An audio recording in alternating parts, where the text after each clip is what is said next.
Boom, ba ba ba ba ba ba boom, boom, boom, boom, boom.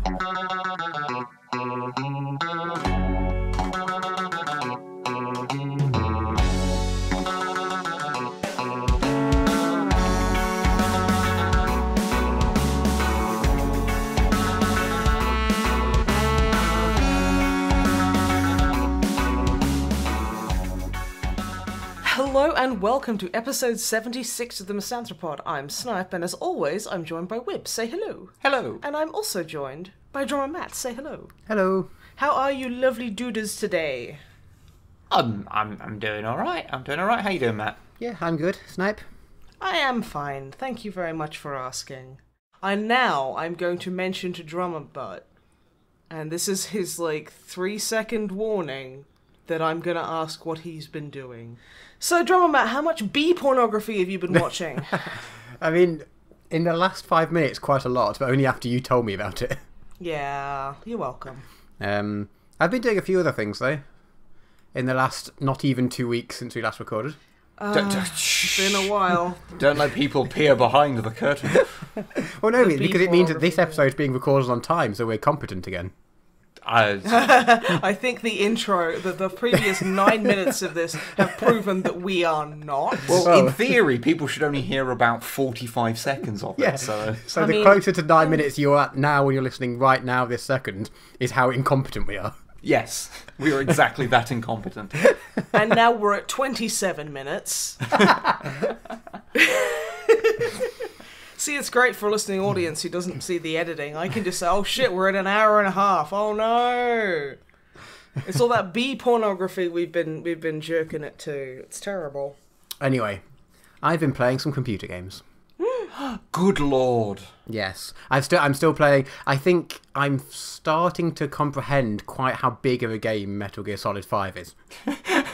Is it still tedious as hell? It's still pretty tedious, but I'm sort of slowly turning to like it.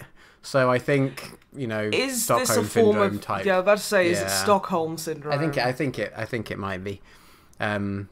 It's the story's weird and the characters are either weird dudes or naked ladies. It's a bit weird. Yeah, it's kind of like where it's got all these military guys dressed normally, and then there's this woman in a fucking thong, and you're like, okay, does no one else find this fucking stupid? But there's very excellent story reasons for it, so it makes sense, right? You know what it is? No spoilers. She breathes through her skin. Yeah. I regret my words and actions. I don't know about you, the audience. But anyway, I wasn't going to dwell on that. I'm just saying I've been plodding along with that and spending far too much. I'm up to about 50 hours already, and I think I'm about 20% through according to the title screen.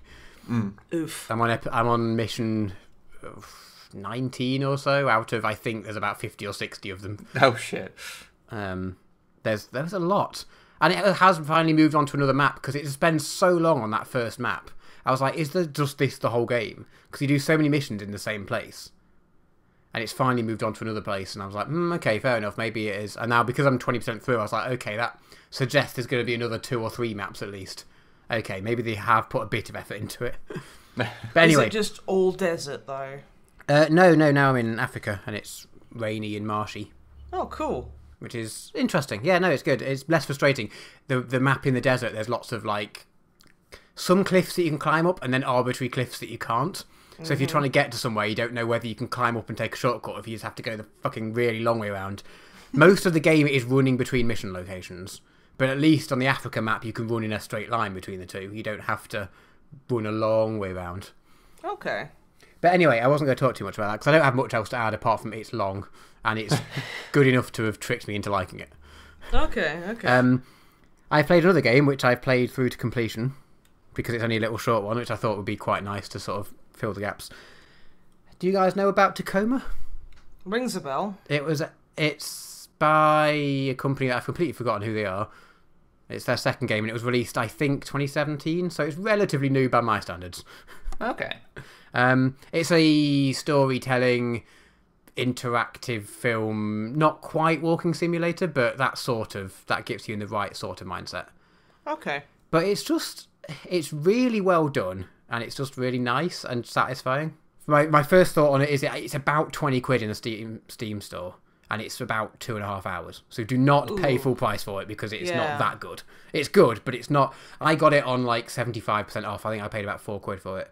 And I think after I bought it on Steam, on the Steam page when you go on your list of games and it shows up some news articles that are related to it. The latest 2 news articles were both, oh, it's free this weekend in the Humble Store. Oh, it's free this weekend in the Humble Store. So I think it's possible to get it for free. But I don't begrudge £4 for like a good. I spent about 2.5, 3 hours playing the main story and then another hour doing it again just to tick all the achievements. Because it was so short, I was like, well, I might as well do it again quickly. Yeah. And yeah, first up, I'd say it's really good. It's set on, you go up to this, it's set in 2088 or so, sometime in the future. And there's big space stations around Earth, and there's space station Tacoma is like the hub point between getting things from Earth to the station, and then forwarding them on to the moon. So it's kind of like space customs, I guess. Yeah, kinda. Okay. Kinda. Do they have duty free? And the whole duty free low sticks. Could be death sticks.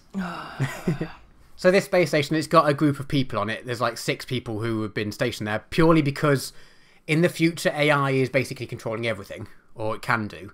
And at some point there was a law passed that means it needs to all AIs need to have a human overseer just to help protect jobs. They're sort of forcibly making these jobs. Just so somebody, like maybe 1 in like 10,000 people actually have a fucking job. Well, the point is that you've got this one person, but then obviously you need a maintenance department to help support this person, and then you need a medic to help support this person. Then you end up needing an admin person. So okay, there's like 1 in 5,000 people have a job then. Okay. So there's 6 people on this station purely because there legally has to be at least 1.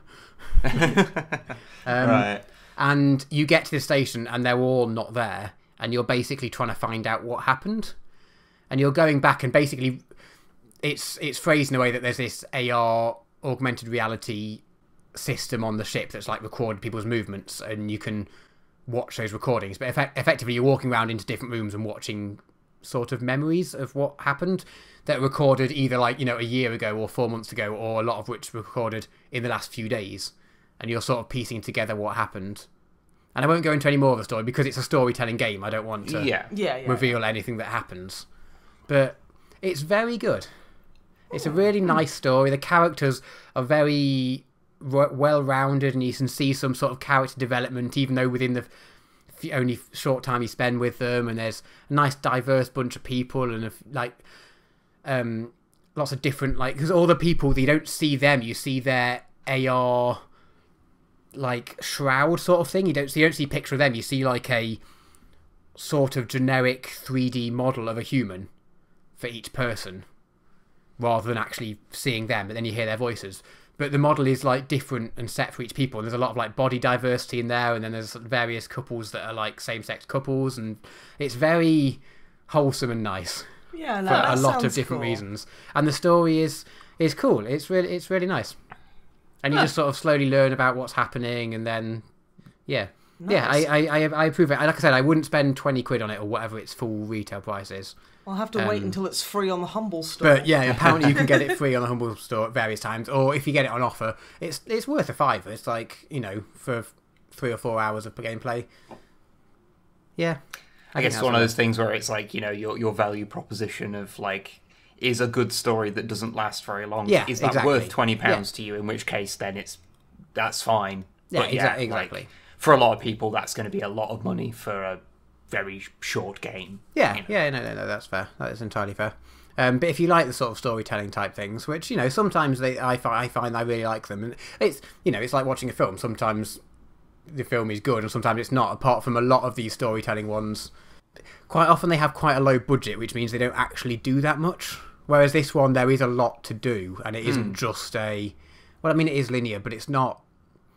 There is interactions and a few there's a lot going on, because a lot of the time you see this sort of AR recording memory thing, and there's all the 6 characters around, but they all start together and then spread off in different directions. So you'll watch it once following some characters, and then rewind and watch it again and go off with some different characters, and there's different interactions. And yeah, I definitely recommend it if you're into the sort of storytelling. And it's by the same people who made, I think it's Gone Home is their first game. Yes. Which apparently is quite popular, but I knew nothing about it.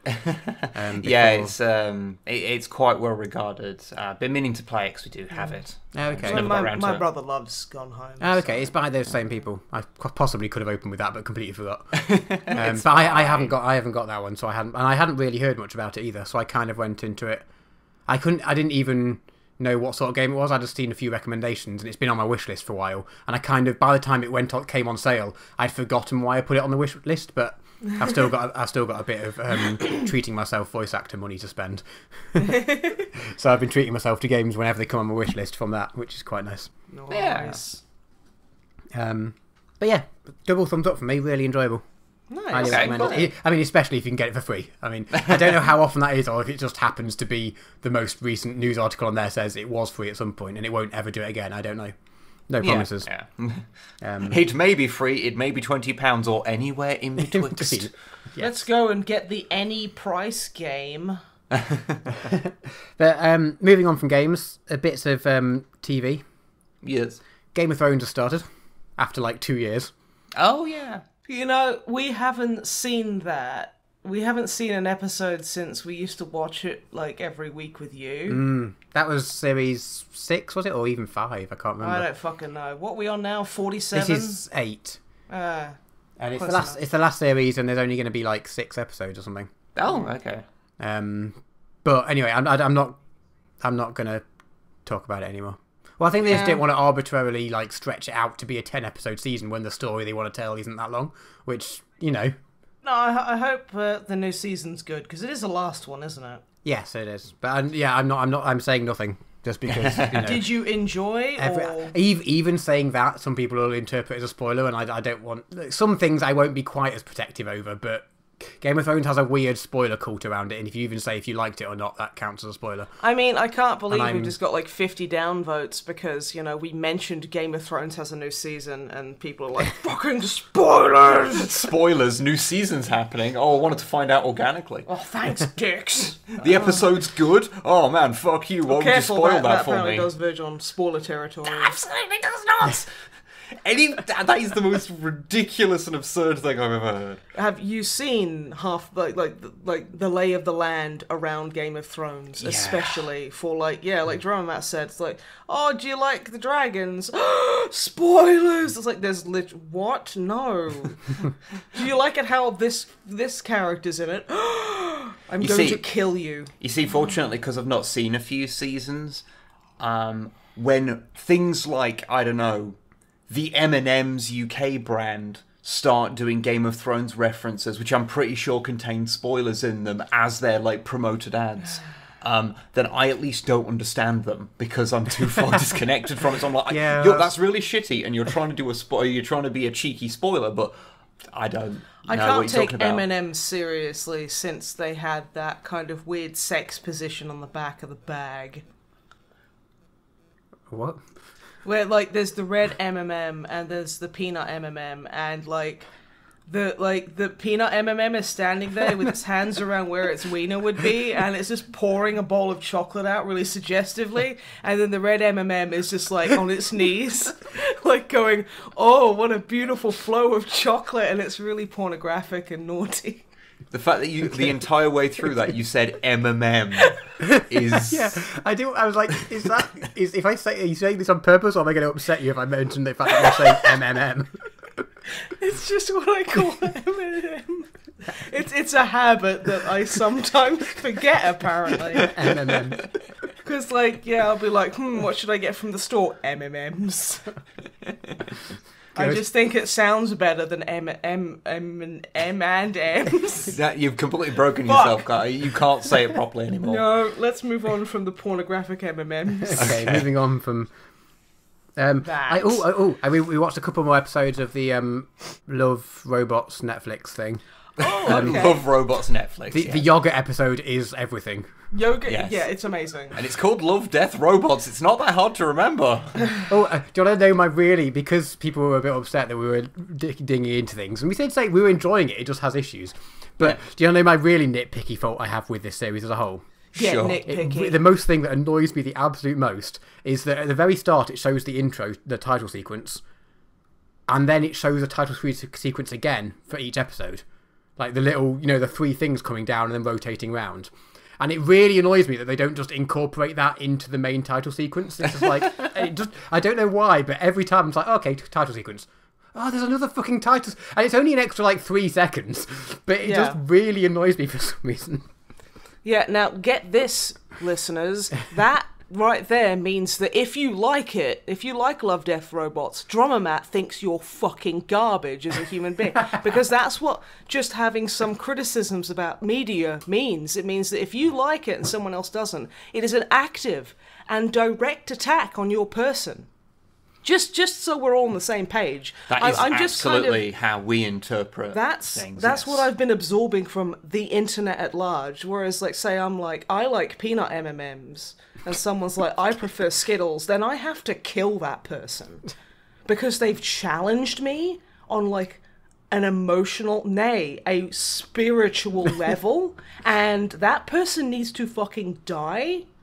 To be honest, with the intro thing, I never noticed that because Netflix just automatically skipped the intro every single time. Mm-hmm. So Really? Mainly because I pressed skip. Oh, okay. I was going to say, did you press the skip intro button? no, it would straight up boot up into just the title sequence, into the little title bit. I think it's because we watched it all in one sitting. Maybe. So Okay, yeah. so it played on the first episode, but after that it just missed that section out. So it just came up with a little title card thing each time. So Okay. I thought that was the intro for most of the episodes. Yeah. Also, how much does Yogurt, the story, feel like it should have been narrated by David Mitchell? Yeah, that would have worked. Yeah, because that's just his forte. I mean, the narrator they got for it was pretty good. Yeah. But they were very good. But I'm just saying, it just feels like that's his jam. Yogurt. That's his yogurt jam. Ugh. Yogurt. Ugh. Terrible. But yeah, you've seen Yogurt, and what's the other one? Oh, I can't remember which other one we watched. The next one or two after that, which I can't remember. Yogurt is by far the best so far. It's pretty amazing. And I love that it just kind of stops and it's just like, okay, cool, that's the episode. It's just a thing that happens. It's great. I love it. Yeah. No, that is quite a fun one. I want to come back to something I mentioned a couple of episodes ago. Right. So I mentioned at that point I'd only seen the first 3 or 4 episodes, I think, of a series of unfortunate events. Yes. I don't think 3 episodes in I quite realised quite how fantastic it is. Honestly, I think I would have suggested people to watch it, but now I wholeheartedly, if you don't watch it, I'll be a little bit upset. It's that good. Okay. You will be personally offended. Very, very excellent telly. It's very silly, and it's very, like I said last time, it is obviously for kids. But once you get into its little mindset of just being a bit silly and weird, it's just glorious. We genuinely get excited to watch the next episode of it. Nerds. Yeah. Really, it is fantastic telly. In series 2, Nathan Fillion appears in it, but that's not entirely related to why I wanted to come back to it. Oh, it's just, I guess I gotta get me watching. It's just a nice side bonus. But yeah, it's just very, very excellent TV, and I wholeheartedly, I didn't have much more to say about it apart from I don't think I praised it quite enough last time. Oh, dude. So I wholeheartedly suggest that everyone listening and you two watch it. Maybe. Or at least give it a try, because it's very, very good. I'll get round to it eventually. Yep. You know what I'm like. Very last thing, there's a second series of Sabrina. Has been out on Netflix, which I'm like halfway through approximately. Yeah. And it's in the same sense of it's obviously for children, it's a bit silly. It's fine. I mean, there's a lot of nice messages from it, but the story is stupid. I'm enjoying it, but it's different. Lemony Snicket is excellent silly, whereas this is kind of just silly. Mm-hmm. It's a different, I don't know, the word silly is losing all meaning at this point. But it's not the best story. But there's a lot of good messages going on in the background. Okay. Yeah, no, I mean, that's the thing. It's like, I don't like it, but it's not really for me. Have you seen any of the second series? I thought you watched the first series and thought it was alright. I mean, honestly, it was fine. I'd probably never watch it again. But like I say, it's like, it's not for me, so... I mean, I hope, it feels like YA kind of viewers would enjoy it. and it, again, is aimed at them, and it's better than Riverdale, which is like, hey, do a sexy striptease at the age of 16 in front of a bar full of, like, 30, 50-year-old men, your mother, and your boyfriend. That's a good... I don't know what the fuck they were thinking with that. I'm still so fucking shook by that Riverdale scene. has issues. Oh, thoroughly, yeah. But yeah, I just... It keeps showing me pictures of Sabrina with white hair and horns, and I'm like, stop trying to lure me in with cool aesthetics. Honestly, I didn't realise that there was a new series of it. I just thought, because nowhere, I'd never seen anywhere that said there was a new series. It just, a handful of people are talking about Sabrina again. Okay, I guess, whatever. There was a Christmas special as well, actually, over Christmas, which I didn't see anywhere, and then it was about... I think it was like early March, and I just happened to notice. And I was like, "Oh, this was a thing. Possibly could have told me about this at a time that was slightly more relevant to watch it." But fine. To be fair, I did watch the Agretsuko Christmas special in like June. Yeah, us too. But Agretsuko, It's so cute. it's so good. I like how I'm like, oh yeah, Sabrina's obviously not for my age group, and then I'm like, Agretsuko. In my defense, Agretsuko is fucking phenomenal. It is, and it bonds people. Ruth met someone at work the other day who was wearing like an Agretsuko like t-shirt or something, and she was just like, "Okay, we can be friends forever." Yeah, no, You're obviously a good person. It's good. It's good. Anyway, that's me done. Which is Okey-dokey. a relatively long list of things for me. Yeah, Considering I good spent on the you. last most of every day playing Metal Gear Solid. Is it like basically like become a full-time job now? So you do Yeah, like 8 basically. hours a day Yes, Got to get down to the MGS5 mines. and dig up that delicious storyline. Well, I mean, I'm not playing it. You don't play it for the storyline, do you? Really? I mean, yes, you do play Metal Gear Solid games for the story. But it's basically incomprehensible. Yeah, it is. But you know what? It's like being a comic book fan. You just gotta fucking deal with it because life is pain, and apparently you're inviting more pain for some reason. So fucking get good. Vague incomprehensibility is just part of the MGS, like, aesthetic. Especially wish- because... Oh, sorry. No, you go. Especially because in between games, Kojima would just decide things were different.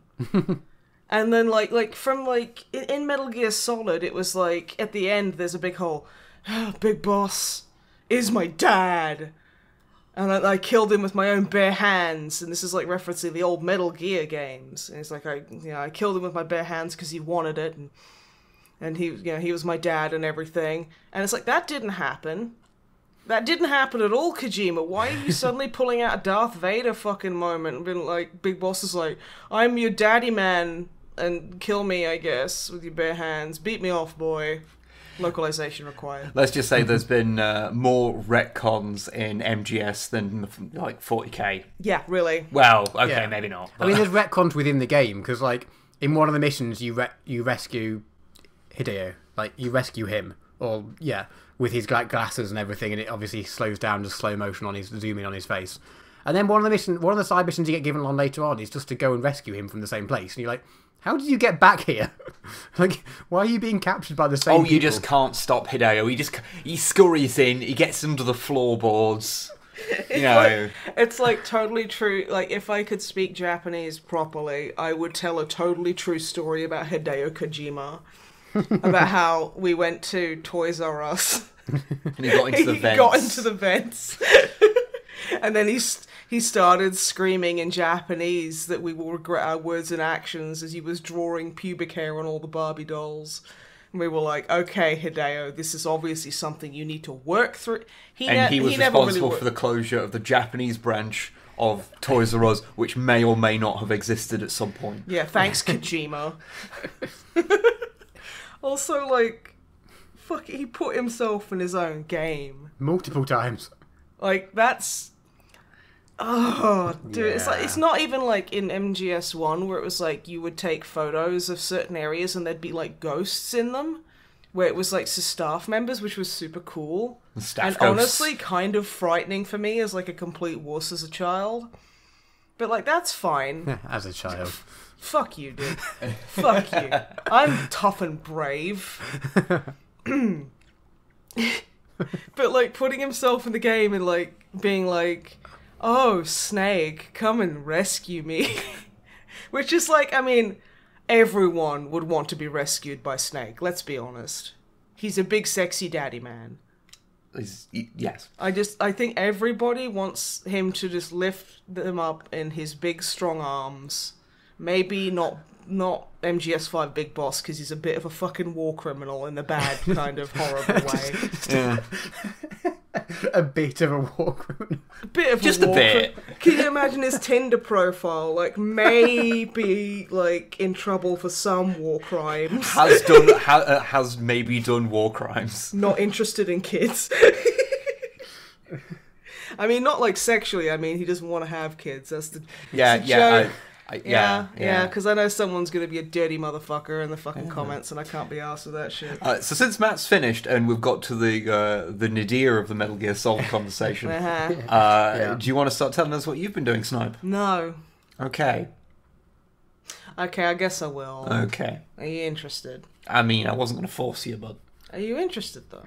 I'm interested. Yeah, relatively interested. Relatively? Yeah. Could I perhaps do anything to invest you more in my personal story? Well, I mean, maybe if you tell me what you're going to talk about, then, you know, maybe I might get a bit more excited.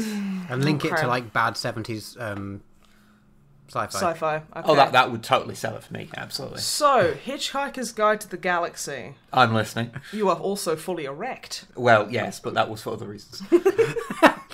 Can I ask what? No, you may not. Okay. It's the bees again. Oh. In case you didn't know, Pornhub did a thing for, like, bee conservation, and they made a bunch of quote-unquote bee pornography. I thought I should just mention that, since it's been mentioned a few times, and I imagine in the future it would make this episode even more incomprehensible when you sit there going, why are they talking about bee pornography? Well, I mean, I don't think anyone's going to listen to our podcast and go, that's really weird, why were they talking about bee pornography? When we literally have a title of spitting raw eggs into each other's mouths, and people were like, yeah, that's kind of on brand. So I think bee pornography is fairly low down on the worry scale. I mean, I know. It's basically impossible for us to disappoint anyone, like, anymore, because we've already set their, like, bar so low. Yeah. I played a new game. Did you now? To me. To you. To me. To you. To you.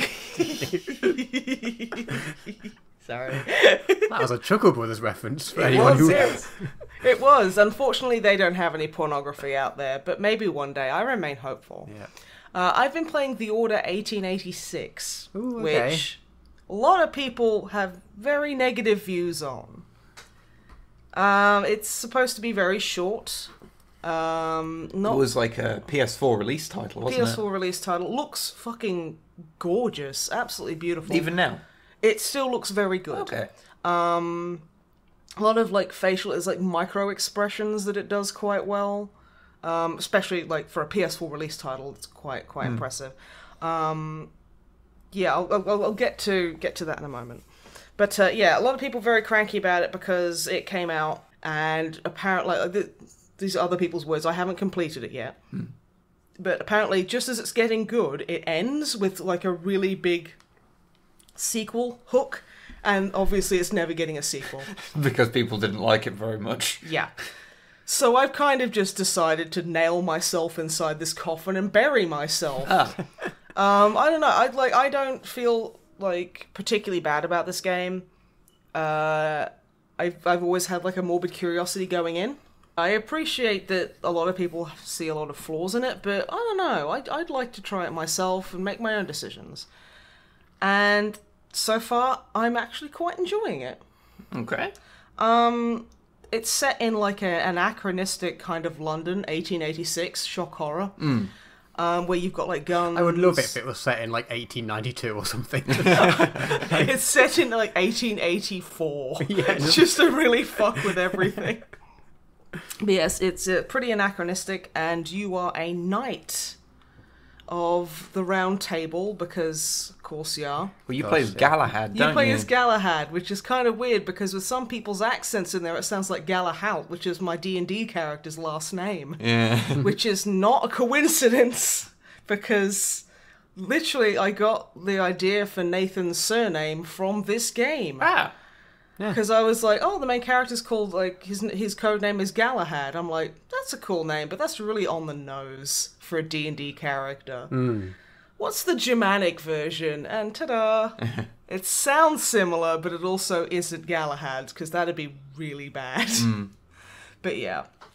It starts off, like, on the 20th day of November.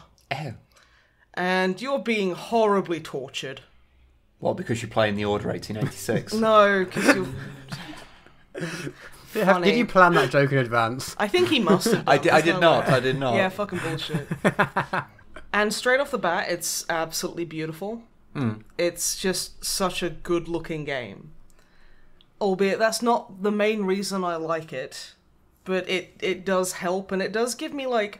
There's a couple of moments, like, when you're running around the rooftops of London, where I literally just stood on a rooftop, because you're in, like, the middle of Whitechapel.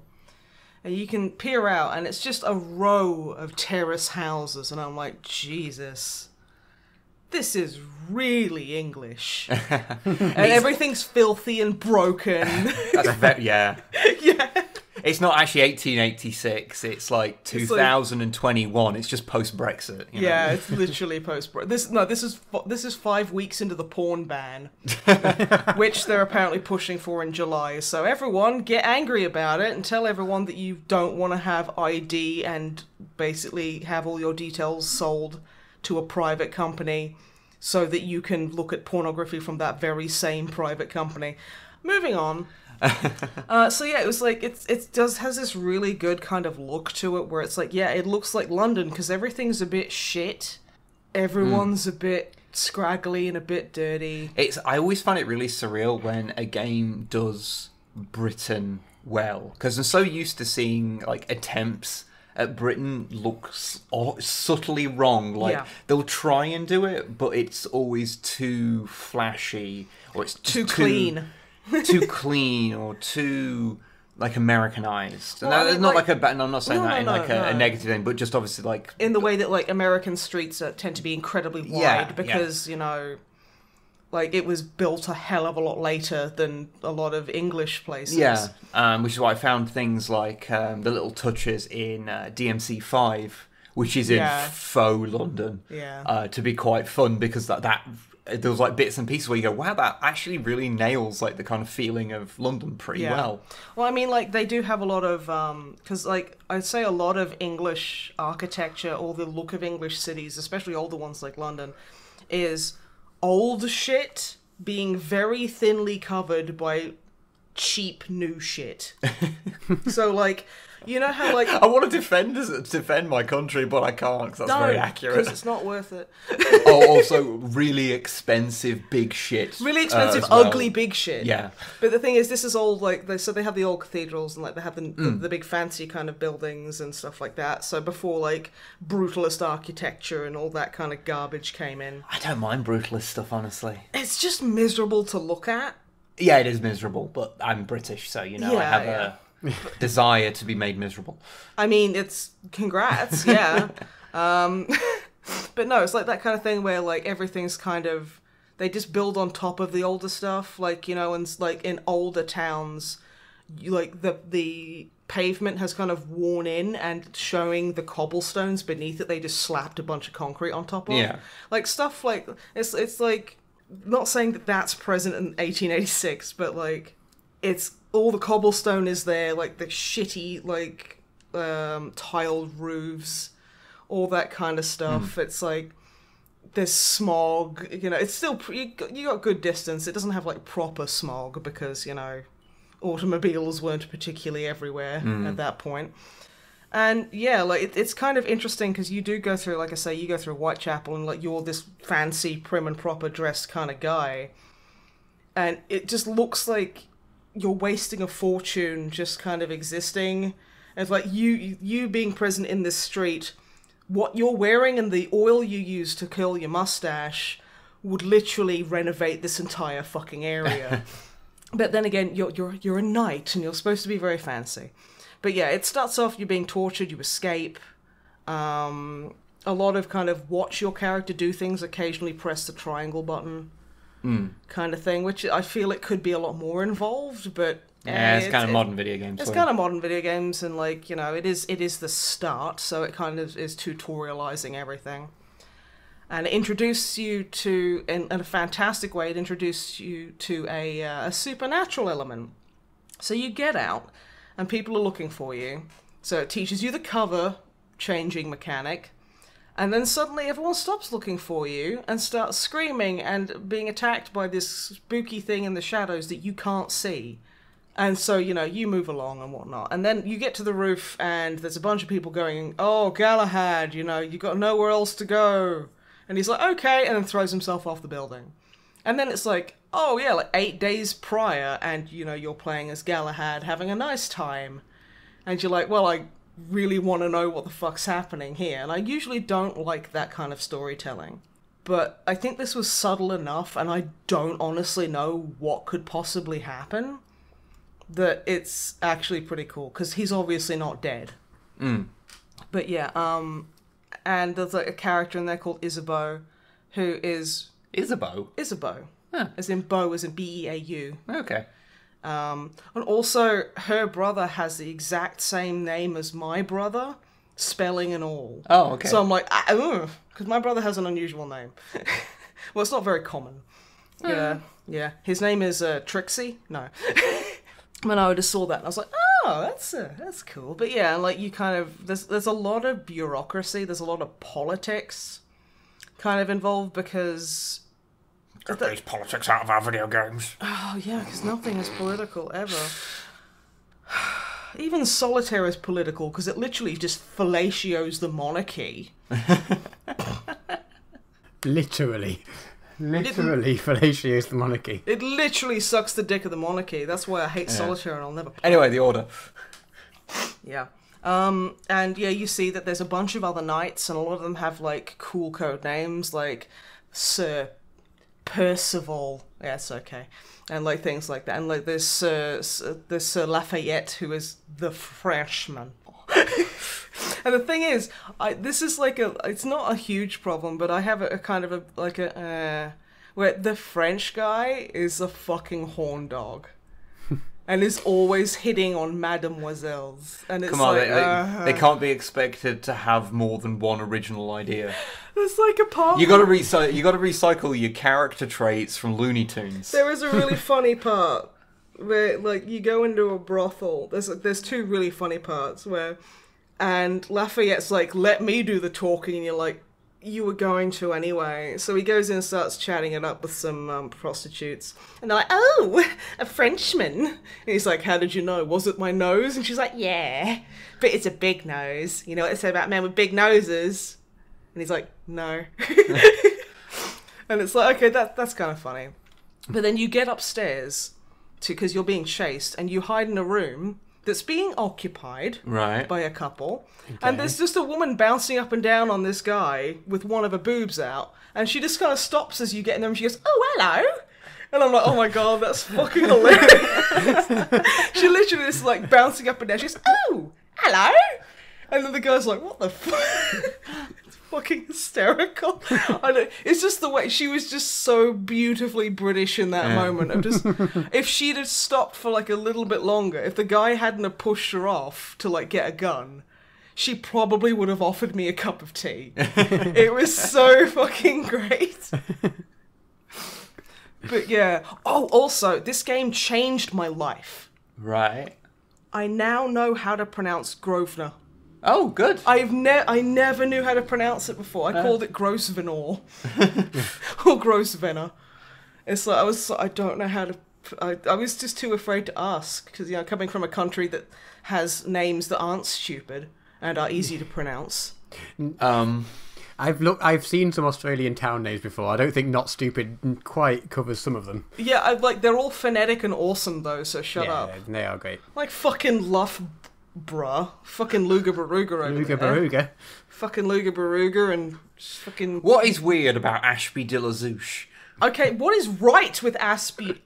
fucking whatever you said. Ashby de la Zouche. Or Worcestershire. What you said, yeah. Just as the name that goes on forever. It's like bananas. It just goes on forever. Or Chestershire. Or Scunthorpe. Good old Scunthorpe. Scunthorpe sounds like it's from the Discworld, and it's twinned with the town of Scroat. Yeah. Yes. It's awful. Terrible name. I mean, strictly speaking, it's Scunthorpe. Yeah. But yeah, aesthetically, this game is beautiful. The voice acting is fantastic. The story seems quite deep, and I'm honestly kind of literally the whole time I'm sitting there playing it going, just enjoy it for the time you're spending with it, and try not to remember that even if, like, if I finish the game and I still feel as positive as I do, that I'll never see a continuation. Which is kind of upsetting, but like, yeah. Another big problem I'm having, which is definitely just unique to me, is the combat. It's a third-person shooter, and it's on console. I can't fucking do that. I literally had to rage quit last night because it was in this fucking area that just kept sending waves of enemies at you, and it takes me 6 shots to kill like one person because 5 of them I'm missing. Yeah, and it's really frustrating. Again, this is not a fault of the game. It's a fault of me not ever playing third-person shooters on consoles because I hate playing it. You've never really had any experience with playing like FPS or third-person shooters. Well, I mean, I used to on play a console, a lot of Metal Gear and stuff, but that was fucking years ago. And that's different. It's more kind of, like, especially in MGS2, you hold down on the square button very gently, and then you can fire. It's kind of a weird... auto aims a bit. It's a weird methodical It's sort really, of, yeah, it's not really like a modern third-person shooter style. No, it's not at all. And like, so I'd probably get on better with it because I at least have a history of playing like fucking time splitters and things like that. So yeah, so like, I'm used to it, even though I vastly prefer shooters on PC. Yeah, no, that's the thing. But I mean, like that again, that's not a weakness of the game. That's a weakness of me playing it. So I don't feel bad for it for that.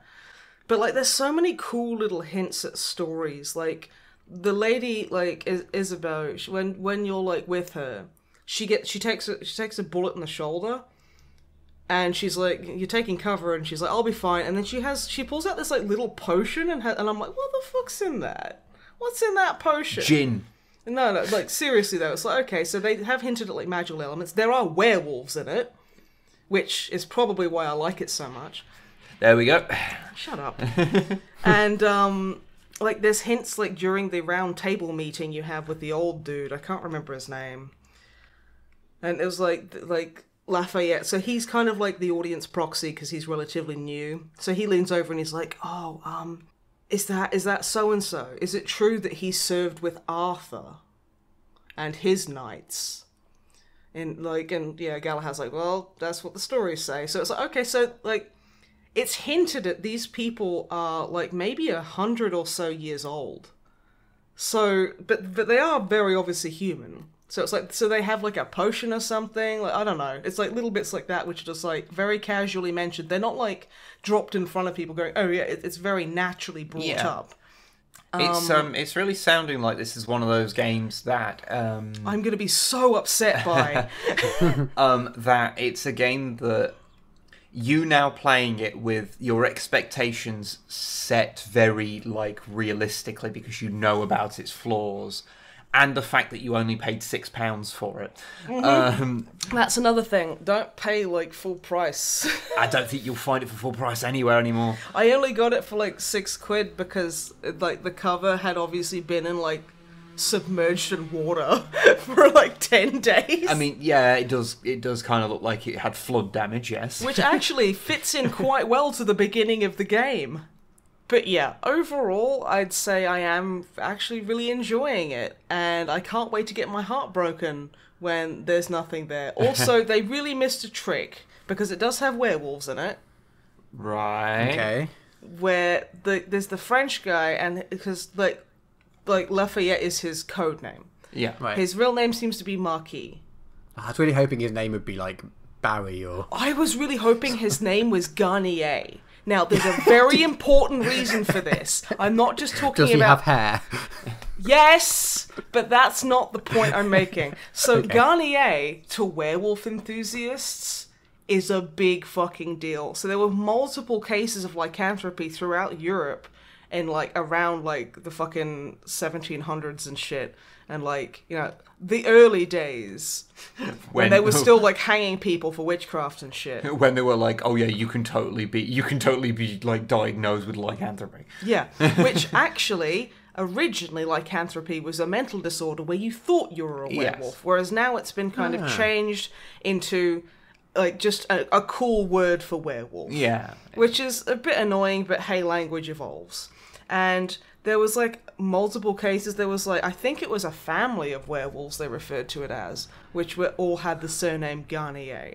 And then, like, years and years and years before that, there was a homeless guy called Garnier who basically just went and killed, like, a young boy with his bare hands and then declared that he was a werewolf and that, like, you know, he'd become a werewolf and all this kind of stuff because of that. And I'm like, why didn't they... Oh, that would have been such a cool reference. Yeah, I mean, I suppose if the guy's not got anything to do with werewolves like himself, then... I mean, as far as I'm aware, he just shoots them and kills them. Yeah. But it's still like... they should probably call one of the werewolves if they ever get a name or a character. I haven't really encountered them and spoken to them. I've seen one transform, which was fine. They're very kind of like... like, you know, remember Underworld, where they had, like, the weird kind of, like, fleshy... they're not really, like, super wolfy, but they're not really human at the same time. So they do have a muzzle. I'll be honest, they have short ears. I've not seen more than about 5 minutes of any of the Underworld movies, and I know there's about 25 of them. Yeah. There's a few, yeah. Yeah, no, and they get worse and worse as they go on, much like the Resident Evil movies. As a teenager, I really enjoyed the first few. I wonder why. I wonder why. Yeah. Is it because of the sexy werewolf men's? I mean...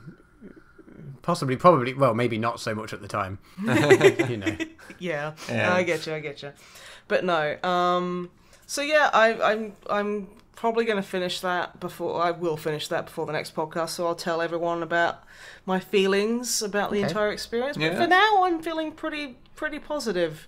Cool. I'm still set the bar very low, but that's kind of helped me enjoy it. So, speaking about finishing games... I finished Divinity Original Sin 2. Oh, yes, because you've talked about it a fair bit on the podcast previously, I have. But you hadn't finished it. No, like, I was like a few hours away. Did you rush off after the last recording to finish it? Yes. No, good. I needed to actually... I couldn't actually play it for a couple of days because I had to do editing of the podcast because it was big and long and scary, so... Yeah. But yeah, I did finish it, and I'm not going to spoil anything. There was some fucking revelations. Okay. And I posted about it on Twitter because I feel like I was very negative about a couple of elements about it the last podcast, which is, hands up, that's my fucking fault for being, you know, I don't know, it was a mood I was in, whatever. I'm not going to excuse it. I messed up. I don't know. I think when you've talked about something and you've been so explicit about how much you love it over and over again, like you can have a conversation where you only talk about the negative things, and that's not really inherently that bad. Because... It does feel kind of like I was being a little bit dishonest because I didn't balance out my argument with more positive stuff. You don't. It feels weird. But... I get you, but like you've been like overwhelmingly positive about the game basically every other time you've talked about it. So like I didn't think about it as like, you know, one of many conversations. So. Yeah, like I would understand if, you know, for the terms of like in a podcast, because not everyone's going to have seen every episode. Yeah. Or listen to every episode. That's how podcasts work, right? You listen to them, you don't watch them. I mean, you could, but it'd be pretty boring. But then I'm not going to judge anyone. But yeah, no. I actually tweeted about it after I finished it, and I was just fucking gobsmacked. I was like, this has had such a profound effect on me. It's been a very long time since... I think as the kids say, I was shook. You were shook. I was shook. I was just like, fucking... I watched the credits, just like, wow. There's like fucking 80,000 Kickstarter backers who are also listed in the credits. I watched all of those. You know, you do that thing where you pick out someone's name and you go, that's a really cool name. I hope you're having a good day. I kind of do I always find it's a good sign of a game when You just sit there wide-eyed staring at the credits as it Yeah, rolls. when you watch the whole credits, because like it helped. Like I personally feel like when you've gone through like a really good like game or something, sitting there and having the credits play with like the music going like is a good way of kind of decompressing, of having that music kind of like lead you out of that headspace. It's in exercising terms, it's a cool down. Yeah, it's like a cool down. And I always, and like, I won't necessarily do that on a game I don't really give a fuck about, but like something I really enjoyed and was really into, like I mean, aside from the fact you kind of feel like you almost owe it to see the people's names who made it. I completely believe that, but also it's a weirdly cathartic experience, if I'm using that word correctly, where you kind of sit there and it's like, it's the whole kind of, I've beat the big bad, I've become, like, I'm feeling a little bit emotionally exhausted because there's a lot of stuff that went on and I was incredibly invested in it, and that's wrapped up now, and now I can just fucking watch this and it's over. And it's almost like a bittersweet thing where you're like, I'm glad it's over because I guess it's more... finished it, but I'm also sad because I loved it. Yeah, I guess it's more of sort of melancholic kind of thing. That's not really cathartic, no. No, I am bad at word mouth. But yeah, there's a really cool touch that I loved on the end, just before the credits, where it tells you what happens to every party member that you took with you, and a bunch of NPCs you encountered along the way. So it's basically like at the end of like an old comedy movie where it'd say, oh, this character went on to become... a duck farmer. A duck farmer, you know, all that. And then realised that he'd put all the ducks in the piranha pond. That's actually a news story, by the way. That was more someone put piranhas in the duck pond, but yes. No, but yeah, no, dude, there was literally a news article that was titled "Deadly Piranhas Found in Lake in Doncaster After Ducks Mysteriously Vanish," say reports. And I was like, I shouldn't laugh at that, but that's really funny.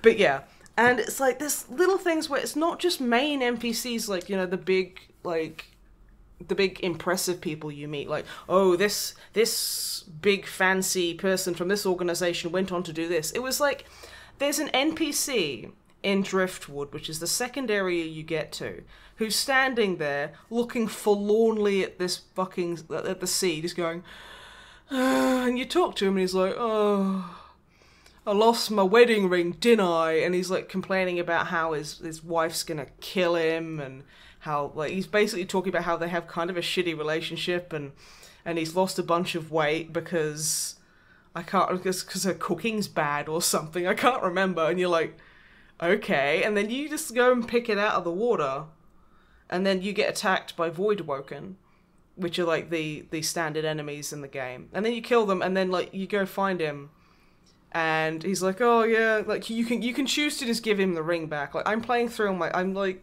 15-20 hours in on my second playthrough already because I've been enjoying it so much, and I'm playing as a lizard, and they're like dragonborn kind of. And the way that they're fucking huge, they can breathe fire. But about this ring, we want to know about this ring. I'm saying... We're invested. Okay, fine. And you give it him back, and he's like, oh, thank you so much, and then fucks off. Now, with my elf, he was like, thank you so much, okay, bye. And I was like, yeah, fine, you can just have your ring. But I was like, payment? And he was like, oh, yeah, I guess I gotta pay you for risking your life for my fucking jewelry or whatever. And then at the end of the game, it's like, oh, this person, like, split from his wife, because they had an abusive relationship, and as a show of good faith, he gave her back her wedding ring, and she then promptly threw it back in the sea, and you're like, oh, okay. There's like little bits like that. It's like there's like a guy you meet who has a bunch of stuff to do with like demonology. And it's like, this person gave up demonology and went and started an antique store that promptly burned down with him in it. And it's like, oh, okay. There's some serious ones as well. Like, I had Ifan, Beast, and... shit, who else? Ifan, Beast, and thingy...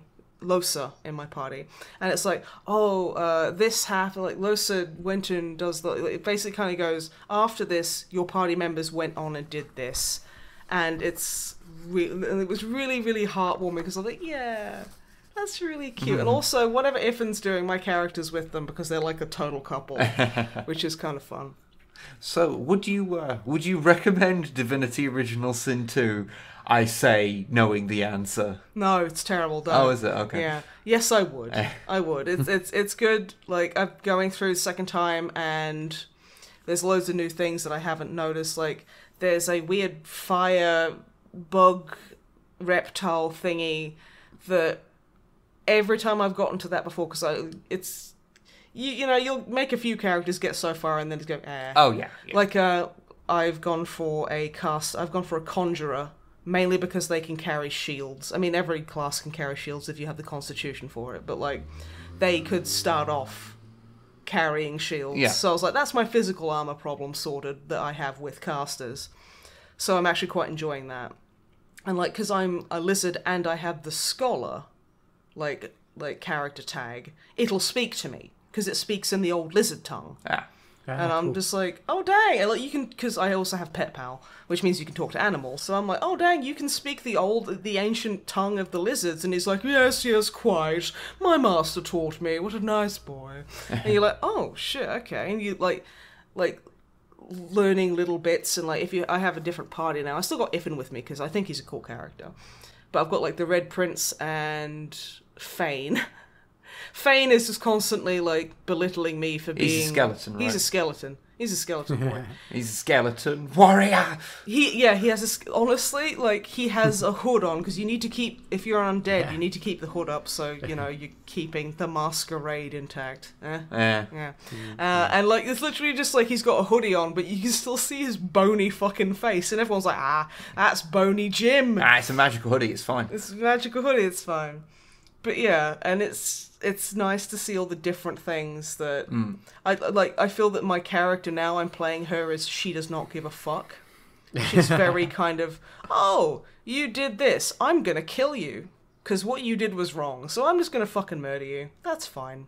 Whereas like my previous character, which I will be running in Ash's D&D campaign, is a lot less brutal. But then I guess that fits for a lizard. But yeah, no, again, going through it, very fun. Can recommend. Very good. Fantastic. Yes. Nice. So, that's me done. Wibbelit, tell us what you've been doing. Just a little bit. A few bits of things. Aside from lots of work on the next Codex Compliant, because fucking hell, the writing of that is taking forever. Oh, God. Yeah. It's just a really unwieldy and large episode. I'm because helping. You are. Because it's the 10th episode. Drama Matt isn't helping. He's moral support, but so then. But yeah, because it's like the 10th episode, it's a big one. And since the last one was a big one as well, and we got sick.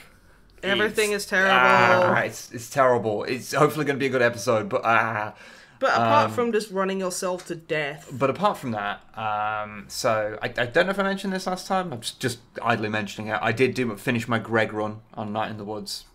Finished that. Good. Greg rules, okay. Greg does rule. Okay, so it was interesting to see like the other side of it, and I got to do a few more bits. I'm honestly tempted to do a third run of trying to do all the weird shit that I haven't found, like where you get to hang out with Germ and things. I didn't even know you could hang out with Germ. Because I didn't realise when you could do that, because I wasn't looking up any guides. I just wanted to naturally go through and do the Greg run. So I think I'm going to go through a third time with the guide open at some point. And, Germ is the best. He's fucking bizarre. He is a fucking weirdo. Although I did find his cross-punk friends, which is interesting. Yeah, they are.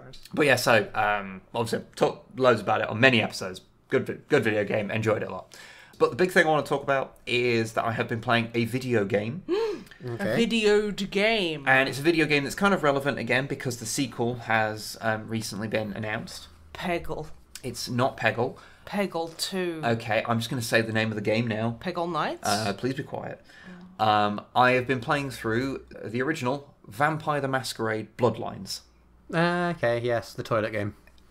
Yes. Please don't call it the toilet game. It's the toilet game, though. That's where toilets go to flourish. Okay, Or grass, depending on your build. to explain, for anyone that is not aware, Don't explain. I put up a video on Twitter because, you see, Vampire the Masquerade Bloodlines was a bit of a mess when it was released, and it only really works as a game now because of a ludicrous amount of work that a bunch of fans have put in to patch it and make the game work on modern machines and fix all of its numerous problems. However, multiple of those. the base game is still kind of a bit janky and broken, so there's problems like what I have encountered, which is like a memory leak issue that happens when you play the game for so long, and it causes items in the game to be replaced with other items.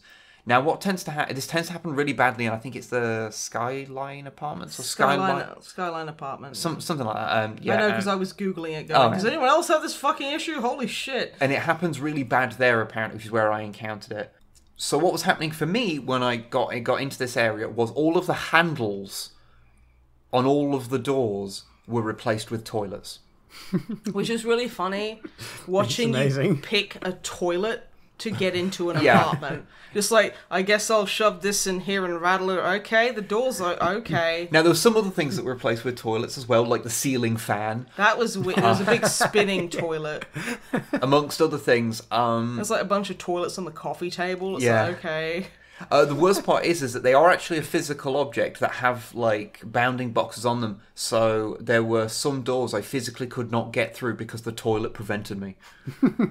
I'm sorry. I love the idea of, like, toilets are preventing you from living your everyday life. This apparently happens to other people with random other objects, because I think it's just whatever thing was in, like, a certain memory location becomes the thing that is that replaces everything. It's just like if you play the game for so long, it happens, apparently. I think, isn't it just in that area as well? It happens in other areas from what I understand, but that's the area that it happens the worst in. Yeah. The obvious question is, how long were you playing the game for this to happen? A couple of hours. Okay, not... it's notorious to happen if you play the game for 37 hours straight or something. Which, to be fair... However, I have been playing a lot of it, and despite the game's extreme jankiness, because, my god, is it janky, I really absolutely get what people were talking about when they've been raving about it. Because I was kind of convinced to play it because our friend and mod, Plasma Dragon, had talked to me about how good it was before. And he talked to me about it, and apparently, because there's a bunch of different clans. Yeah. And Malkavians are like the token crazy TM vampires. And the way talking goes on is you'll be walking down the street and then it'll stop and zoom in on someone's face. And he was saying he was playing a Malkavian and that he was walking down the street and it stopped and zoomed in on a stop sign. And then his Malkavian proceeded to have a blazing fucking argument with this stop sign. Yeah, that sounds and I'm like, oh my god, that's so good. You see, I'm playing a gangrel, which means I can just kind of... You can turn into a puppy. I can't turn into a puppy, no, but I have like beast effects that I can do. Okay, but They're sort of Alucard is basically a gangrel. They kind of have kind of some degree of kind of like werewolfy kind of traces, and they have kind of a bestial nature, and they can get claws and things. They are like some of the best fighters. You can summon a ghost wolf though. I haven't got the ability to do that yet, but you can do that. But it does mean that some of the harder fights I can just buff my way through because they're kind of more fighter oriented than I've a lot seen of other classes. You do it. And not that the fighting is easy, because the whole game feels very of its time. I'm kind of worried because I really want to play it as well, but I'm going to try and rebind some keys, and probably it will just set fire to me in real life. I would be scared to touch the menus, honestly. It's one of those sort of games. It feels like even with all the patches, it's on a knife edge. So, I want to ask about your gangrel. Okay, so like, what's his stat sheet look like? What's his character sheet? Hot garbage, probably. Really? I mean, explain his abilities to me. Well, because it's based on the tabletop RPG. So you actually have a proper character sheet, and you have to put in points and things. There's persuasion and... Yeah, I've actually got quite a lot in research and various persuasion things. And hacking and the like, because it turned out like having quite a lot of hacking is quite useful. and then everything else is like dumped into like fighting abilities. Basically, I've just completely abandoned any notion of trying to seduce anyone ever. I have Sounds like me, literally honestly. 0 in like the seduction. I can't even remember what it's called. It's like the seduction trait. I'm just like, I don't even have anything in it. I don't even give a fuck. So basically, you're reading like pickup artist books. That would probably be more of a -1, though. I think. Yes. You do get books that if you've got the right research trait, then you can learn extra things. I actually currently have a sort of very tabletop-y sort of thing where I have a higher, I think it is a higher persuasion modifier because of an item I'm carrying, Nice. which is kind of fun.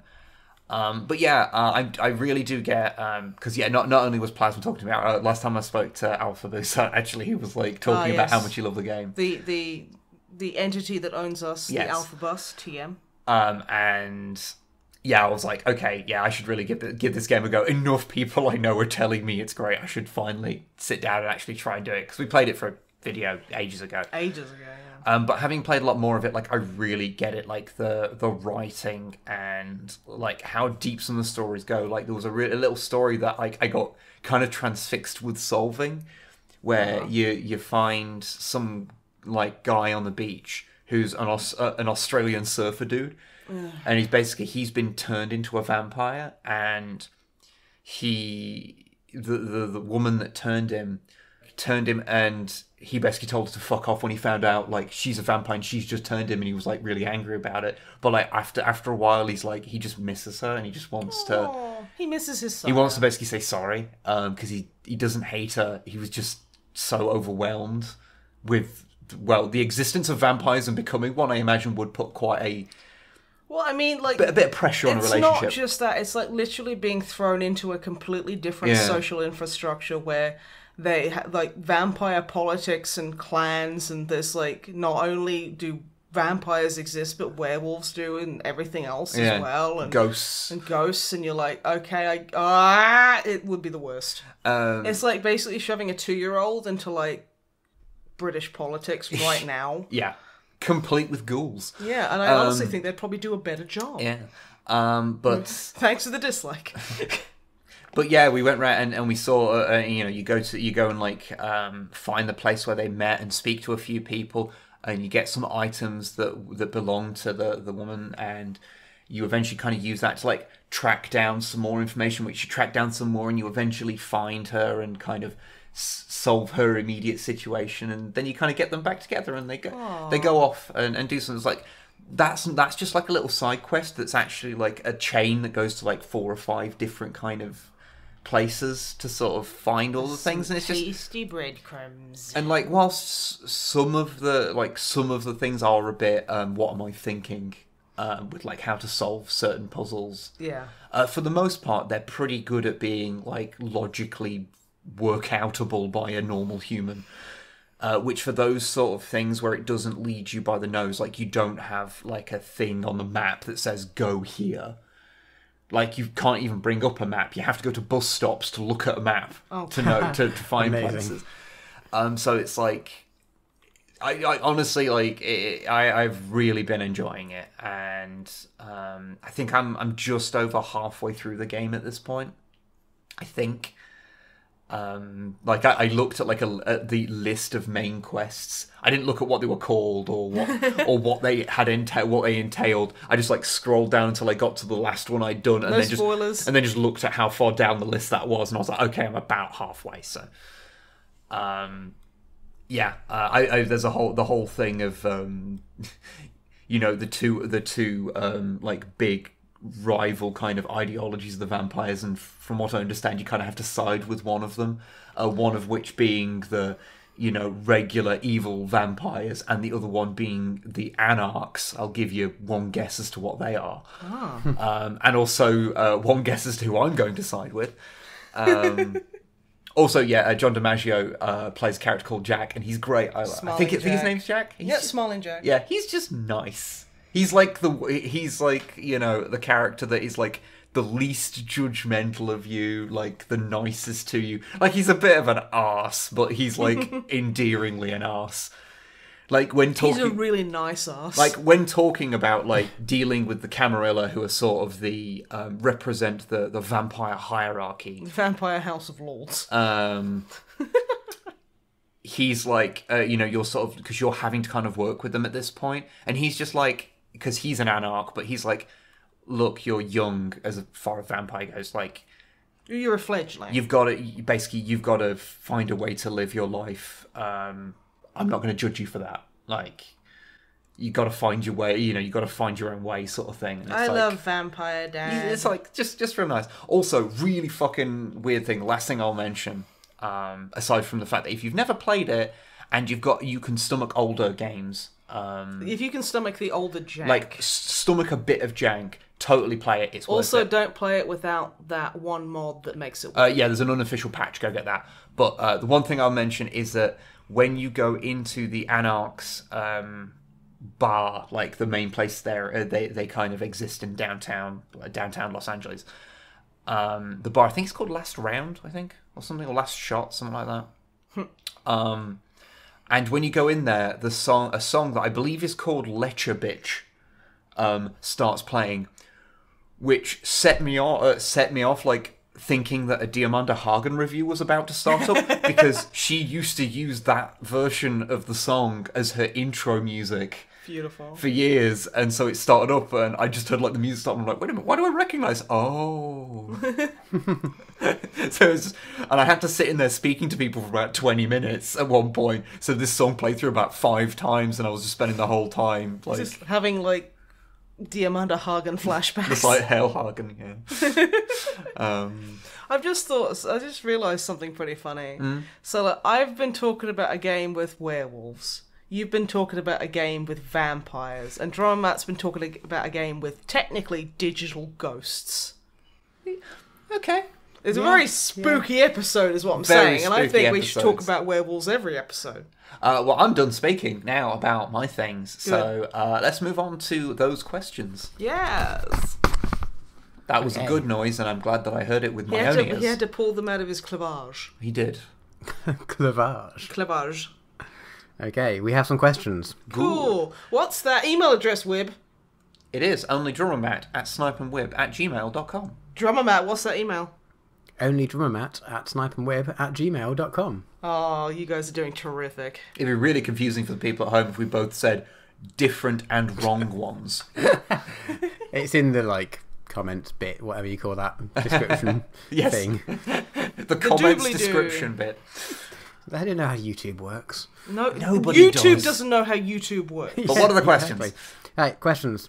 First up, Pyro. This is more of a suggestion than a question, but it's a Netflix suggestion. Okay. So, a kids animated show called Hilda. I have heard nothing about it, but apparently it's quite fun. It's a single series of an interesting modern fantasy setting with a kind of personalised version of the CalArt style. So, like the Yeah. that sort of, I don't know. That thing that people have a weird problem with for some reason, even though it's quite aesthetically pleasing. Yeah, that. It's new and I don't like it. I'm trying to think of a single. Steven Universe, yeah, those Gravity that sort of- Falls. Yes. I don't see the I was problem. completely blanked on them. But yeah, they say it's quite good. They say the voice acting can be a little bit iffy, but it explores some really interesting themes with a pretty art style. So Okay, I've never heard of this before. So no, neither have I. I I'll had a check quick it out. look on Wikipedia just to make sure we. I have entire faith in you, Pyro, but I was just checking on Wikipedia that we weren't recommending absolute garbage. Wow. But no, it seems to have had quite a good reception. So Okay. I'll have to so yeah, keep I an eye hadn't out heard for about it that. at all, but I'm going to check it out. Oh, yeah, definitely. We've been trying to watch because we finished all of Gretzko, and then we went through and watched all 100 1-minute short episodes of that. Oh, yikes. But which were quite good. But then we needed a new Saturday morning cartoon thing to watch. So we've been watching a bit of Steven Universe, and it's quite hard to get into. I'm going to be honest. Yeah. I don't know if you just need to like binge a good like 15-20 episodes to start with to like get into the characters and get into. Yeah. It's 'Cause not bad. I've heard it goes places. Yeah, I've heard it is Yeah. quite good with exploring a lot of more trickier themes. Yeah, no, exactly. That's why we wanted to watch it. And I'm not saying it's bad. We are enjoying it, but it's one of those ones where I'm not like, oh yeah, that was amazing, let's watch the next episode. Like, I'm quite content watching one episode a week on a Saturday morning and being like, so watch another one. It's like, nah, let's get up and do things. But yeah, so that's a recommendation for a show. Okay. Which Thank you. I go check out. We do need yeah. Oh, we have been watching another. This is moving on from questions, but we were watching Big Mouth on Netflix. I hate that show. I have very weird feelings about it, but I think it makes us laugh quite a lot, which is quite good. And I think it will probably be. It's quite a good exploration of, like, you know, teenage discovering their bodies and sexuality and stuff in quite a positive way. Yeah. And yet then it's like an 18 plus, and you're like, this should probably be shown in like sex ed classes. I mean, to be fair, I probably have a lot of negative associations with that because my parents were like psychotically religious and incredibly like anything to do with your body was disgusting and shameful. So it's like, I think, which is why I'm such a fucking lewd twat now. But it's still like that kind of teenage discovery and kind of like my body is kind of working against me and everything's terrible and I don't know why I'm angry, and I just honestly it makes me kind of feel really kind of sick and like I'm about to cry. So that's why I hate that show so much, because it just it conjures up some horrifying feelings that I am not okay with feeling. So I'm glad that you've been enjoying it, and if you say it would be good for like the younger generation, I think so. I mean, we haven't watched all of it, and it might. And sometimes it's a little bit like, oh, but then I was like, yeah, it is quite just an honest, everyone's body is weird. It's not weird sort of thing, which is quite nice. That's really positive. We need more of that shit. Yeah, totally. Anyway, Pyro had this second quick point after this recommendation. They've just realised that we've recorded approximately about a week of podcast. There's like 145 hours of this shit. Oh, shit, really? Oh, Jesus. Apparently. Oh, dang. So, yeah. Big oof. They hope for another 145 hours. No more. We're allowed one more week of hours, and then Pyro will kill us, which is fine. Every now and again, someone will say, "Oh, they're listening through the podcast like from the beginning again," and all I can ever think of when someone says that is on purpose. If you listen to it once, Self-deprecating humour. I mean, we've only recorded this many by accident, so it just happened. Next up, Mark. I'm going to read what the question I think he's asking is, but then I'm going to say what he actually wrote. So, okay. First, what do you think would happen to the characters of Red Dwarf if they were thrust into the 40k universe? They would die immediately. Well, yes, but not as quickly as his actual question, which what would happen to the Red Dwarf cast if they were in the 40k universe? Also, everyone involved in the making Robert Llewellyn would not do Barry well. Robert Llewellyn. Robert Llewellyn would not do that great. No. Yeah, no, they probably wouldn't. They'd probably die quicker than the actual characters. Yeah. I mean, it depends how much of the luck virus have they got left. Probably not enough. Yeah, they probably would not last long. Yeah. Because Lister would hide out somewhere and last a little bit longer than the rest. Lister would literally become He's an agent of Sinch. I mean, straight up, he would become a fucking greater demon of Sinch. I mean, straight up, Red Dwarf feels like a Space Hulk anyway. Yeah. Also, I think Rimmer is basically the perfect, Imperial officer, because he's a fucking dick. He refuses to deviate from, the book, even though he gets it wrong, but he'll still defend it so vehemently. It's and if so he got dogmatically. Chance to get to be an officer, he'd probably do well, but he would never get that far. He'd get shot long before. And honestly, I think that's probably for the best. That's probably fair. Yeah, probably. Yeah. But yes, basically what will probably happen is they would accidentally take gene stealers on board. Lister would try and sleep with one, and they'd all get murdered. Yeah, and if they got him picked up by Imperials, then, Crichton would be killed for being, an AI. Cat would be killed for being a mutant. Oh, he'd just get thrown into a Fellatio Legion. Yeah, something like that. Yeah, it'd be pretty fucking miserable, and probably not very conducive to a comedy setting. Okay, second question from Mark. Okay. Similar theme of things jammed into 40k. If the Infinity Stones from Marvel were in the 40k universe, who should possess them, and what would you have them do with them? Well, they'd literally be in the Emperor's Prince Albert's piercing. It's it's not even a question. He'd just have them in his nipples, his belly button, and he'd have a Prince Albert, and maybe 3, 4, and then he'd have, like, I don't know. 2 eyebrows? I wouldn't say 2 eyebrows. I'd say each, like, he'd probably have I can't remember what the skin under, like, between the balls and the penile. You can also get gooch piercing, so he'd have that as well. Okay, yeah. It'd just be really fancy, sexy body jewelry. So yeah, I think he'd have he'd have all 5 of them in a Jacob's Ladder piercing. Now, don't Google that. I'm going to tell you what it is. It is... Can you not? Okay, so it is a series of horizontal piercings over a penis in, like, a ladder kind of shape. So he'd have that, and, like, on each, like, he'd like, have 2, like, ladder struts, so he could have on either side a gem on either side. A gem on either side, and then he'd have a Prince Albert. Okay. Which actually sounds pretty cool. I'd just say that Nasdaq would have them all because in his teeth. Because they're shiny, and he'd be like, "That's fun and shiny." Yeah. He wouldn't know what to do with them. He'd probably try and eat them. Yeah, that's probably safest, to be fair. Yeah, I think so. In an orc's digestive system is where if you want to hide something, that's where you should put it. Yeah, there we go. But I still think the Emperor should have some crazy dick piercings because that's just so cool. Okay, well, we'll mark that. Like, that off on your particular fantasies and desires. Thank you. And maybe I just want to be the Emperor's piercer. Okay, that also goes into the list of your fantasies, which we'll write on a list and then throw out of the window.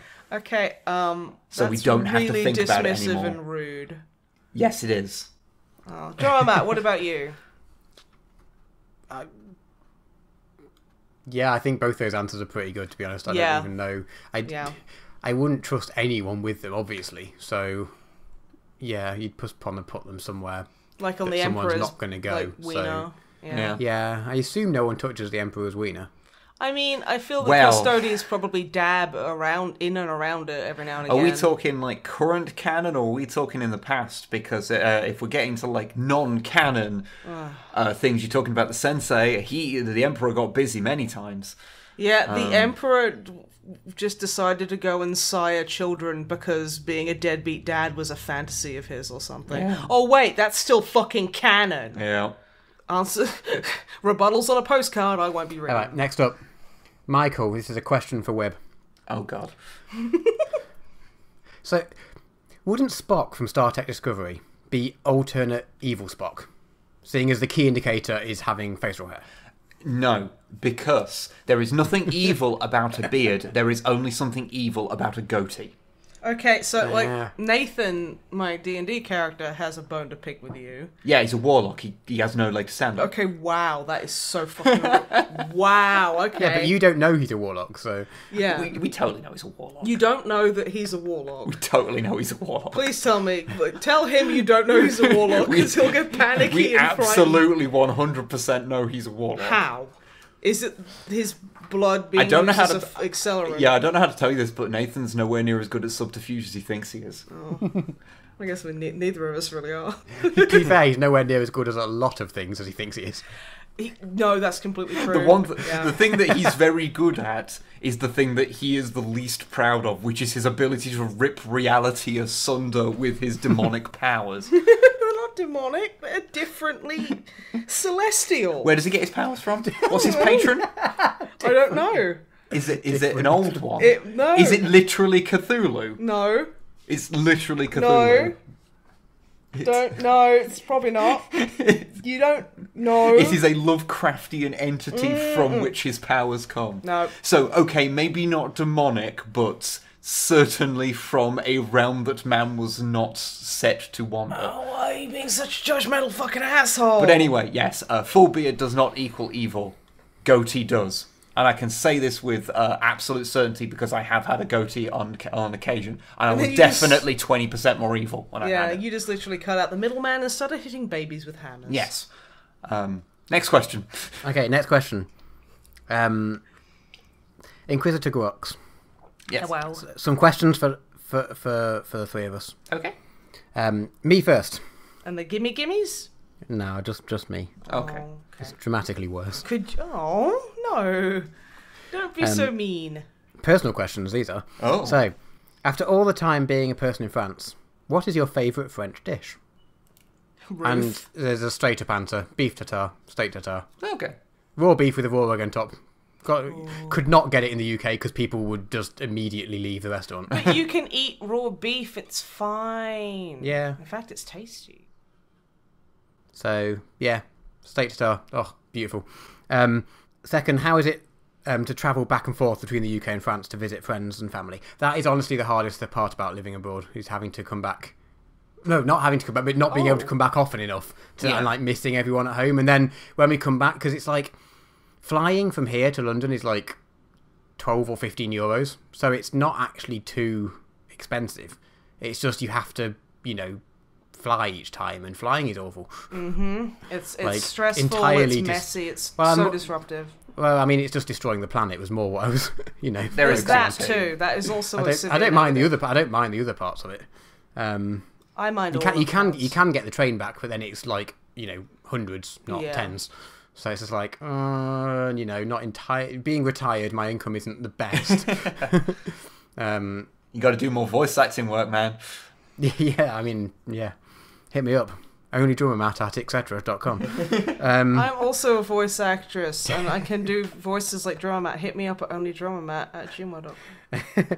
But yeah, that's the hardest bit about being abroad. Other than that, I definitely reckon if to anyone who gets the opportunity to, which obviously isn't everyone, it's a very good experience just to sort of widen your eyes and just see other people a bit and just see, It's actually made me appreciate a lot of things about the UK. A lot of it is a complete shit show, but a lot of what the UK does is quite good a lot of the time. Yeah, like, just basic cheddar cheese and HP sauce. I mean, exactly, yeah. Right, questions for Snipe and Webb. How does one apply for being recruited into the Cardinal Archivists chapter?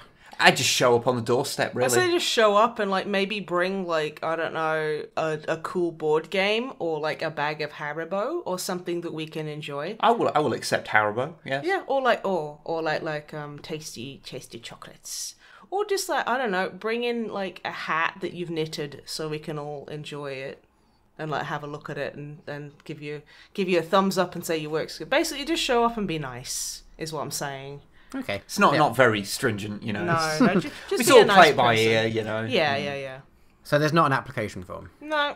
Who can be asked to fill in an application form, and who can be asked to read them? Well, that was the second question: is who is the captain in charge of recruitment to who you have to send an application form? Me. So the question is who can be asked? Yeah, basically, it's someone shows up and it's whoever answers the door, really. Yeah, okay. I like to imagine there's just a really basic, British terraced house, front door. With, on a fortress, white double-glazed door. on a fortress monastery. Yeah. You just kind of knock on it, ring the doorbell, and then someone just opens it. Obviously, it looks really absurd because it's a standard-sized, door, and the Space Marine behind it, literally can't fit through it. Well, the thing is, if you, shut the door and then, do a thing with the handle, it literally opens up like a garage door.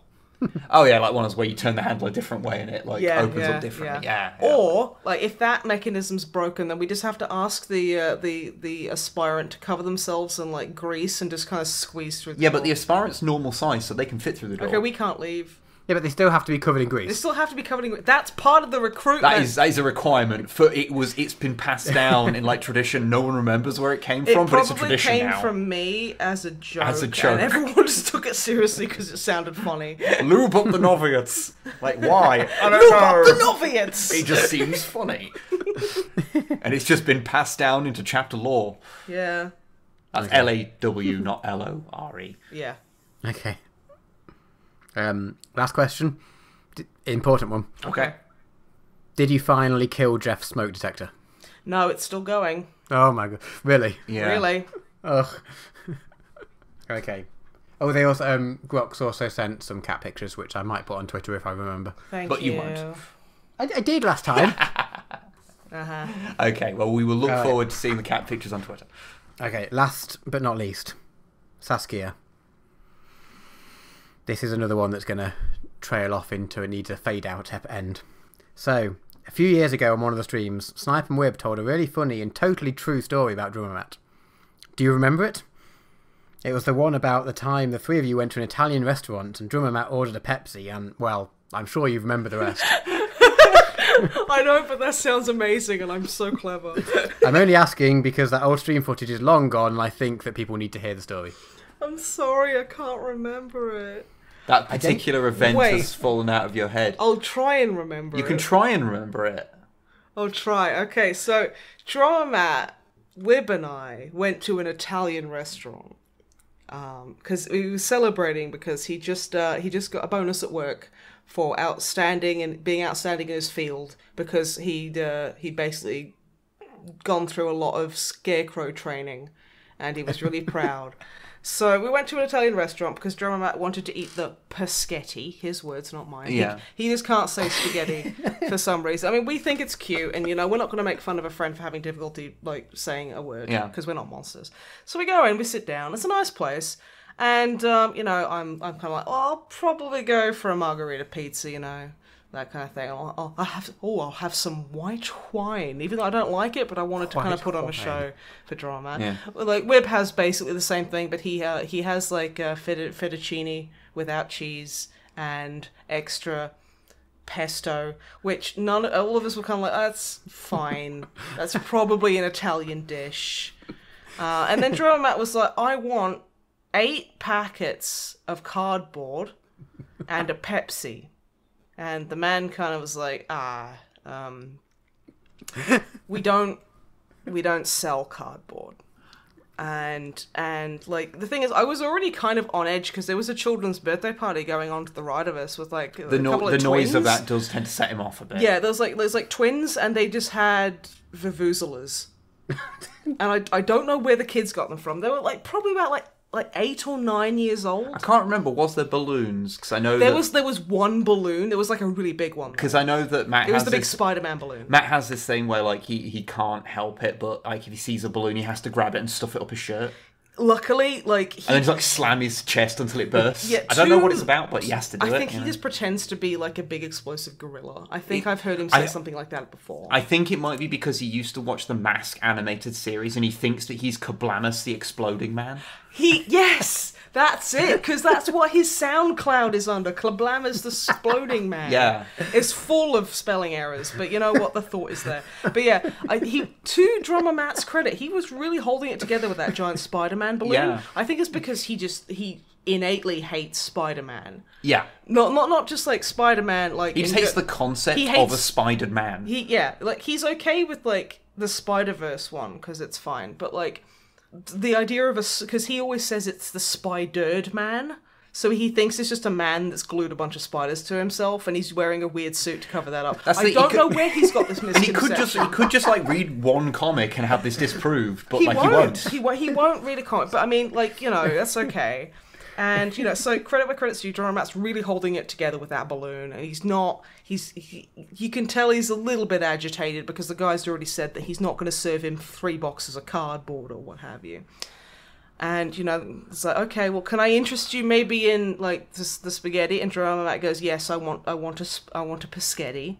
And the guy's very kind, he's an older lad. You can tell that he's dealt in the hospitality industry for a while, so he's quite a kindly man. And he's like, okay. Plus, you tend not to backchat anyone who's wearing a Count Duckula hat. Yeah, so. That is that small. That it's it's 3 obviously sizes, meant for a toddler. Yeah, 3 sizes too small and covered in stains. Yeah, he honestly dealt with it like a champ. Yeah. And so he was like, okay, I'll get you some spaghetti, and is Coke okay? And at that point, the table falls silent. Wib and I are looking over at Drummer Matt and going, oh no. Is this the straw that breaks the drummer's back? And he smiles and he says, that's fine. And we're like, what? Oh my goodness.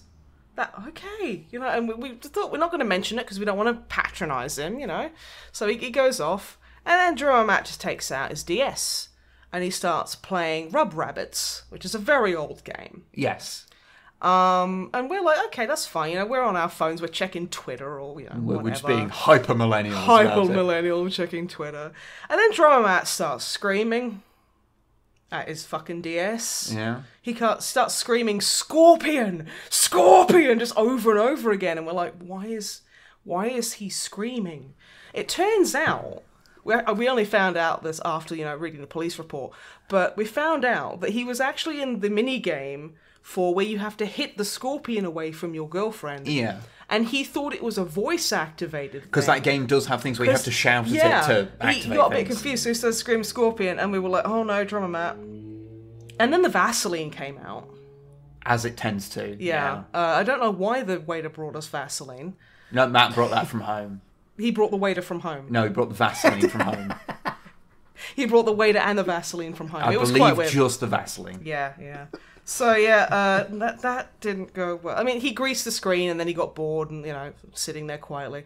And the guy brought him his Coke, and he got a little straw, and we're all like just sitting there enjoying our drinks. The drummer Matt just starts slurping through this straw, and then slowly he starts like grimacing, and like his teeth pull back, and he's like he gets to the point where he's just like, "Argh!" like you can see basically all of his teeth are bared. And Which I presume, since he's still sucking, that means the Coke is just pouring out of his mouth. It was. I'm glad you remembered that. And we're just like, okay. And he somehow managed to perfect this circular breathing thing. So he's like, "Argh!" like kind of like gurning and kind of making all this horrible, scary noise. And like, Coke is pouring out of his nose and his teeth. And that's apparently fine for him. And he does this the whole time. Then the two little twins having a birthday party come over. And at this point, we're like, oh no. He doesn't do well with kids. Doesn't do well with kids. And they go up to him and they give him their straws. And drummer Matt stops. He stops screaming. And he looks at them, his Coke-filled beard pouring. And he goes, "Aw, thank you." And gives them a little pat on the head each. And then that was it, really. Yeah. It was a really nice evening, apart from just a weird, quirky couple of like things drummer Matt did. But no, it was actually a really nice evening. I mean, drummer on the Matt way, got to eat spaghetti. I mean, on the way home, he did eat that seagull, which is why the police got called. But, Yeah. But at the same time, we didn't know that seagull belonged in a collector's edition. We didn't even know that was possible. Yeah.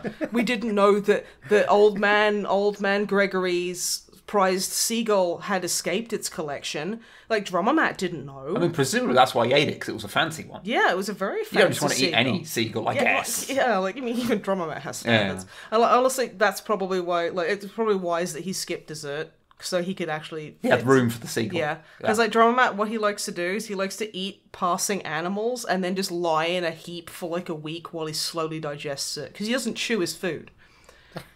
He just lies there and lets his stomach acids do the rest. Yeah. So yeah, that was the time drummer Matt Webb and I went to an Italian restaurant and he got a Coke instead of a Pepsi. Yes. Good. Do you remember that, drummer Matt? Did you have fun? Yeah. It was a delightful romp through a storytelling process. That actually happened. Yeah. Yep.